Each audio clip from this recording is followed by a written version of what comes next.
Kobaran api membesar dan merambat ke rumah warga di Jalan J, Kelurahan Kebon Baru, Kecamatan Tebet, Jakarta Selatan dini hari tadi. Warga bersama petugas pemadam kebakaran berupaya memadamkan api. Diduga api berasal dari lilin yang tengah digunakan di salah satu rumah warga saat terjadi pemadaman listrik. Api kemudian merambat ke bahan bangunan lain yang mudah terbakar. Akibat kebakaran ini sejumlah warga mengungsi di musola untuk sementara waktu.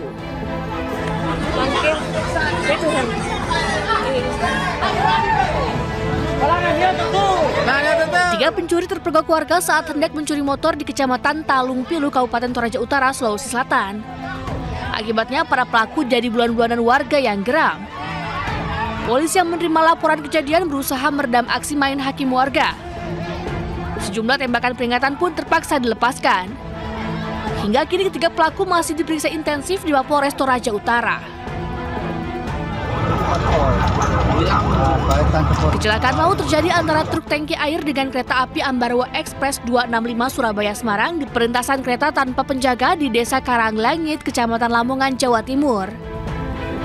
Kejadian bermula saat truk tangki air yang dikemudikan Ahmad Ainun warga Mojokerto, Jawa Timur hendak melintas di perlintasan kereta tanpa penjaga. Diduga sopir kurang waspada dan tidak menyadari datangnya kereta hingga akhirnya tertabrak. Kerasnya benturan membuat sopir meninggal seketika di lokasi. Petugas dari Polres Lamongan bersama tim dari PT KAI kini tengah menyelidiki penyebab pasti kecelakaan. Tim Liputan iNews melaporkan.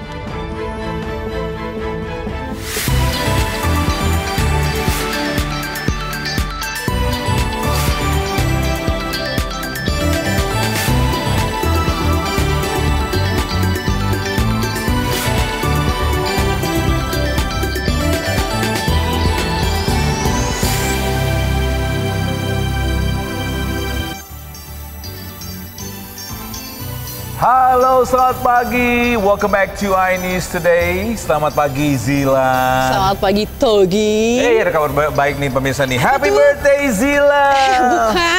Bukan. Iya. Bukan saya ulang tahun aku Januari. Oh, Januari. Tapi Jakarta yang ulang tahun sebentar lagi. Hari Minggu nanti Jakarta. Iya. Tanggal berapa tuh? 22 Juni itu genap berusia 498 tahun. Wow. 498. Wow, tua juga ya kota Jakarta ya. Udah tuh yang udah mau 5 abad ya. Iya juga sih ya. Nah, terkait mungkin ulang tahun Jakarta yang pastinya ini ya Pemprov DKI ini pasti membuat ini ya acara ya. Sejumlah acara yang pastinya setiap dari tahun ke tahun begitu ya yang diadakan untuk apa ya menghibur dan memperingati hari ulang tahun itu, termasuk PRJ setiap tahunnya. PRJ biasanya itu di situ ramai itu dengan warga Jakarta atau dari manapun ya. Di situ biasanya ada pameran, ada mungkin bisa lihat live music juga.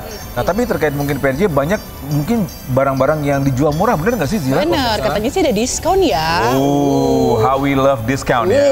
Diskon apalagi kita ini ya apa namanya, apalagi kalau aku perempuan gitu ya, kalau ngeliat diskon tuh matanya kayak langsung bahaya kosnya ajak pasangannya, apalagi kosnya merasa perintilan rumah tangga, entah itu apa. Tapi itu dia, ketika diskon memang itu bisa menghemat biaya kita ya. Menghemat, benar. Dan salah satu acara atau banyaknya acara yang digelar ini juga salah satunya untuk mendukung UMKM seperti PRJ ini salah satunya begitu ya, mendukung apa pergerakan atau peningkatan ekonomi dari pelaku UMKM dan ini juga UMKM kan selaku penggerak perekonomian di Jakarta juga, ini semoga bisa jadi lebih terbantu begitu dengan adanya event ini.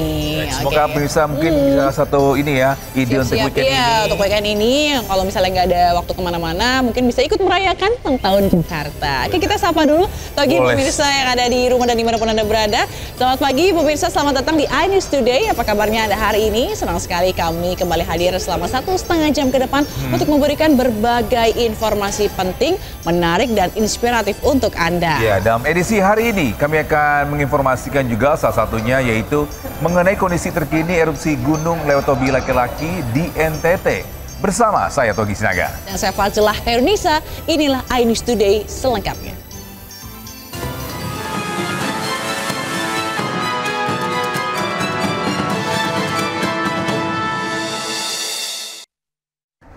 Ya, bisa kita mulai informasi yang pertama di mana seorang wanita tewas akibat kebakaran rumah di Tebet, Jakarta Selatan dini hari tadi. Api berasal dari lilin yang dinyalakan saat terjadi pemadaman listrik di lokasi.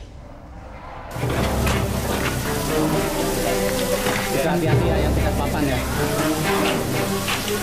Kebakaran menghanguskan 8 rumah warga di Jalan J, Kebon Baru, Tebet, Jakarta Selatan dini hari tadi. Akibat kebakaran, seorang penghuni rumah bernama Putri berusia 23 tahun ditemukan meninggal dunia. Jenazah korban langsung dievakuasi sementara ke musola setempat. Sementara itu puluhan korban kebakaran yang merupakan lansia, ibu rumah tangga dan anak-anak dievakuasi ke tempat yang lebih aman. Diduga api berasal dari lilin yang tengah digunakan di salah satu rumah warga saat terjadi pemadaman listrik. Api merambat ke bangunan lain yang mudah terbakar. Untuk dugaan kami ya menghimpun dari keterangan warga, karena saat padam itu warga pada menggunakan penerangan ada sebagian dari lilin dan rumah yang ke titik awal itu sedang ada menggunakan penerangannya pakai lilin, penyalaan lilin. Jadi dugaannya kita mengarah sementara dari lilin tersebut. Kebakaran yang terjadi pada pukul 1:30 dini hari tadi membuat 8 kepala keluarga kehilangan tempat tinggal. Api berhasil dipadamkan setelah 18 unit mobil pemadam kebakaran dari Jakarta Selatan dikerahkan ke lokasi. Sementara itu jenazah korban kebakaran dibawa ke Rumah Sakit Cipto Mangunkusumo. Dari Jakarta, Miftahul Gani, iNews melaporkan. Sementara akibat korsleting listrik, sebuah kabel tiang listrik yang berada di belakang SPBU di kawasan Kalideres, Jakarta Barat terbakar. Ya, kebakaran membuat para petugas SPBU dan masyarakat panik hingga aktivitas penjualan BBM ditutup.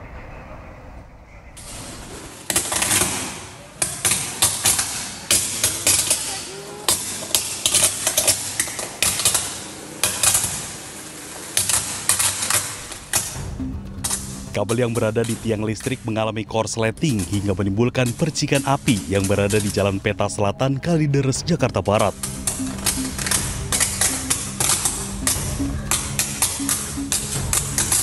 Peristiwa kebakaran yang berada di belakang pom bensin ini sempat membuat kepanikan sejumlah karyawan dan masyarakat yang tengah mengisi BBM. Menurut pegawai SPBU, kabel listrik ini terbakar setelah salah seorang petugas PLN memperbaiki sambungan kabel pada tiang listrik ini. Beruntung kebakaran tak menyambar ke bagian tangki pengisian BBM. Api bisa dipadamkan menggunakan apar setelah 1 unit mobil pemadam kebakaran dikerahkan ke lokasi. Akibat peristiwa ini, petugas langsung menutup SPBU dan menghentikan aktivitas penjualan BBM.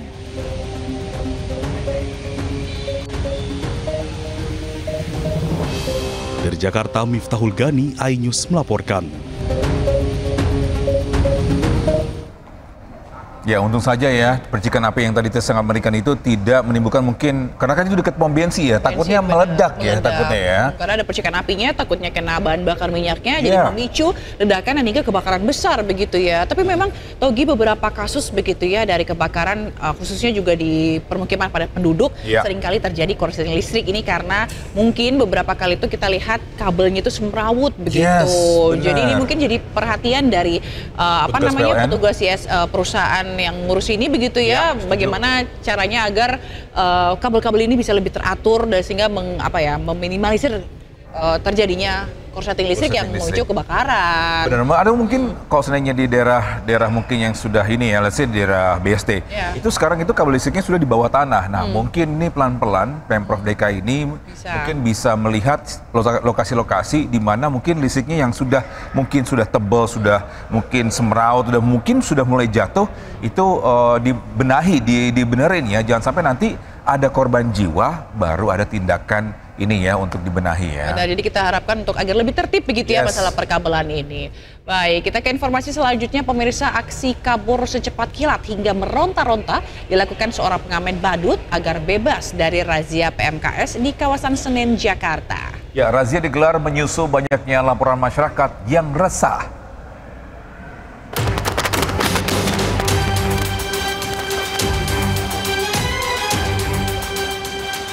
Petugas Satpol PP harus berlari kencang agar bisa mengamankan seorang pengamen badut yang kabur saat razia PMKS di depan stasiun Pasar Senen, Jakarta Pusat. Meski gagal kabur, namun pengamen badut ini tetap berusaha kabur dari cengkraman petugas dengan cara meronta. Petugas harus menaikkan paksa dan menutup terpal mobil guna mencegah badut tersebut melompat. Sejumlah gelandangan dan pengemis di sekitar terminal, Pasar Senen Jaya, dan gelanggang olahraga Senen turut terjaring petugas. Masyarakat mengaku resah akan keberadaan mereka karena kerap meminta uang dengan memaksa. Warga masyarakat melapor banyaknya PPKS, PMKS yang bergelandangan di sepanjang stasiun Senen maupun terminal Senen. Maka itu kami langsung menindaklanjuti. Pada razia kali ini, petugas berhasil mengamankan 3 pengamen dan pengemis. Usai didata, mereka selanjutnya dibawa ke Panti Sosial Kedoya, Jakarta Barat untuk pembinaan. Di Jakarta, Rani Sanjaya melaporkan. Kita beralih ke Papua Tengah, bisa di mana suara letusan senjata api terdengar di Bandara Aminggaru Ilaga, Timika, Papua Tengah. 3 orang terpantau di area hutan di sekitar bandara tempat letusan berasal.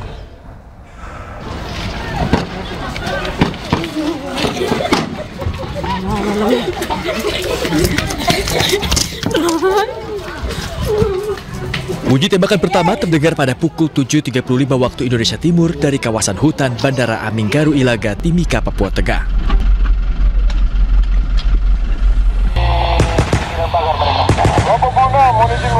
Merespon hal ini, Kopasga TNI dengan jajaran personel Ops Damai Kartens melakukan pemantauan dan penyisiran di sekitaran hutan. Hasilnya, terpantau 3 orang KKB dari kelompok JK Murib dengan membawa 2 pucuk senjata api laras panjang jenis M16 dan AK-47 serta 1 senjata api pendek.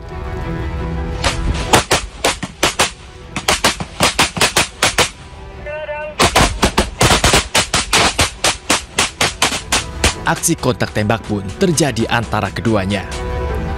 Kelompok KKB tersebut melakukan penembakan dari titik buta atau melalui hutan-hutan yang ada di sekitaran Bandara Aminggaru Ilaga.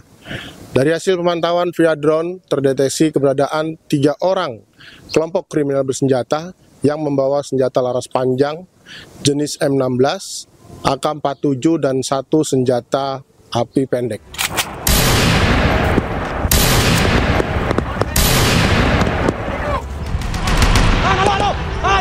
Petugas gabungan masih terus bersiaga penuh untuk memastikan kejahatan ini tidak terjadi lagi.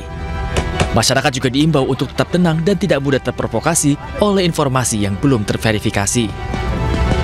Dari Timika, Papua Tengah, Nathan Making, iNews melaporkan. Dari informasi lainnya pemirsa, Gunung Lewotobi laki-laki di Flores Timur, Nusa Tenggara Timur kembali meletus dengan dentuman yang kuat disertai hujan batu dan pasir.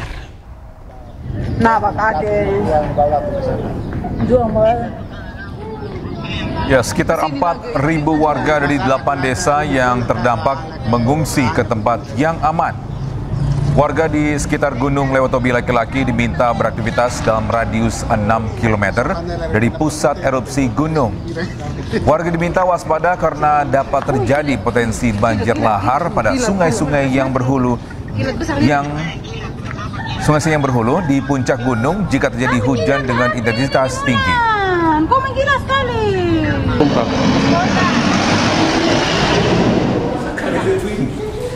Sementara sejumlah ibu menyusui bersama bayi mereka dari Kringang, sebuah wilayah di perbatasan Kabupaten Sika dan Flores Timur, dievakuasi ke rumah persalinan di kota Maumere. Evakuasi ini dilakukan sebagai respons cepat terhadap paparan abu vulkanik pekat akibat erupsi Gunung Lewotobi laki-laki. Langkah evakuasi ini merupakan upaya antisipatif untuk melindungi kesehatan pernapasan, terutama bagi bayi yang sangat rentan terhadap dampak abu vulkanik.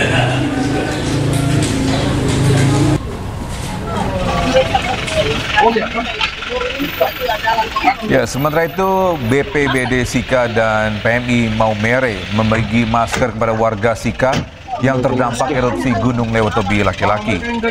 Petugas membagikan masker serta memberikan himbauan kepada warga agar gunakan masker saat berada di luar rumah. Hingga saat ini 5 desa yang berada di Kabupaten Sika terkena dampak abu vulkanik Gunung Lewotobi laki-laki.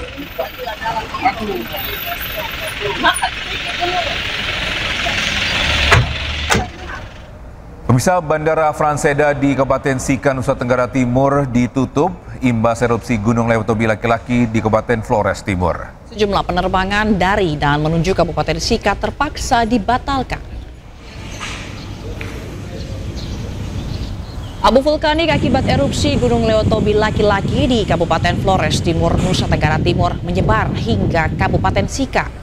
Dampak abu vulkanik Gunung Lewotobi membuat otoritas setempat membatalkan sejumlah rute penerbangan.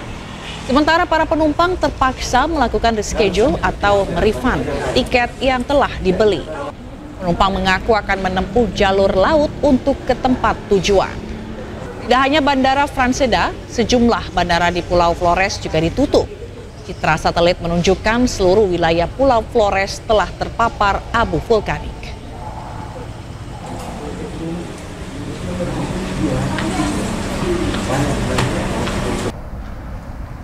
Dan pemirsa, untuk mengetahui situasi terkini dari letusan Gunung Lewotobi laki-laki, kita bergabung dengan jurnalis iNews Joni Nura di Kabupaten Sika, NTT. Ya, selamat pagi Joni, bagaimana kondisi terkini di Bandara Franseda di Kabupaten Sika? Selamat pagi Togi, dapat saya sampaikan bahwa saat ini saya sedang berada di Bandara Franseda Momere. Saat ini Bandara Franseda Momere sedang ditutup akibat letusan Gunung Lewotobi yang mengakibatkan abu vulkanik yang jatuh ke landasan bandara, sehingga pihak bandara belum bisa membuka bandara. Semua penerbangan baik dari Momere maupun ke Kupang ditutup. Ya, Joni, silakan. Joni, gimana untuk kondisi warga saat ini di sana? Baik, Togi, dapat saya sampaikan bahwa kondisi warga di Kabupaten Sika sendiri, pemerintah Kabupaten Sika meminta warga untuk selalu menggunakan masker karena akibat abu vulkanik yang masih berjatuhan di wilayah Kabupaten Sika. Dan mereka mengucapkan agar warga yang tidak mempunyai kepentingan diminta untuk tetap berada di dalam rumah untuk menghindari dampak erupsi dari Gunung Lewotobi itu sendiri. Togi. Baik, Joni tadi ada mengatakan bahwa bandara ditutup, lalu bagaimana dengan nasib penumpang? Apakah mereka memilih jalur alternatif lain untuk pergi ke tempat tujuan dan apakah ini sama bahayanya? Baik, benar sekali, para penumpang lebih banyak memilih menggunakan kapal Pelni menuju ke Kota Kupang karena merasa lebih nyaman, karena sampai saat ini belum dipastikan kapan Bandara Franseda Momere ini akan dibuka kembali. Baik Joni, mungkin Anda bisa menunjukkan kepada kami lebih jelas bagaimana kondisi di Bandara Franseda maksud kami saat ini. Mungkin Anda bisa menggunakan kamera belakang Anda untuk memperlihatkan kepada kami bagaimana situasi yang ada di sana. Baik, ini Reza adalah suasana di Bandara Franseda Momere. Tampak sepi. Pagi tadi hanya ada sejumlah petugas yang membersih atau menyapu di halaman Bandara Franseda sendiri. Baik, kalau untuk baik Joni, kalau untuk penjagaan sendiri apakah hanya ditutup atau ada penjagaan ekstra yang dilakukan di bandara ini?